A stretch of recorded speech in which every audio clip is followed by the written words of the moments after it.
Ang pangangalaga sa kalikasan ay mahalaga para mapanatili ang buhay, maprotektahan ang biodiversity at maayos ang klima. Ang mga malusog na ekosistema ay nagbibigay ng malinis na hangin, tubig at pagkain.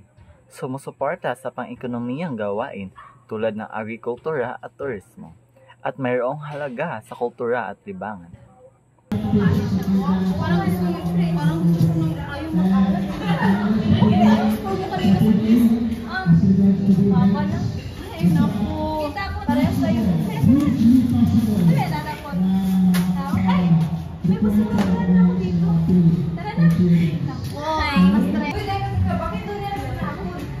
Uy, miss! Ba't yun doon tinapot?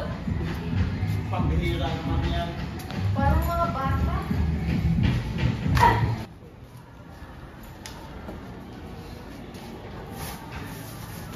Ew! Bakit mo binuha?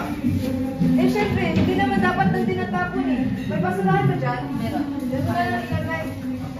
Kung ang pag-aalaga natin sa kalikasan ay hindi sapat, maaari itong magdulot ng malubhang epekto tulad ng pagbabago ng klima na nagdudulot ng pag-init ng mundo at matinding mga kalamidad.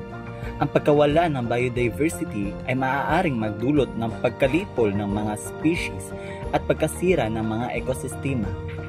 Ang pagkalbo ng kagubatan ay nagdudulot ng pagkasira ng mga tirahan, pagguho ng lupa at pagkawala ng tirahan ng mga katutubong komunidad.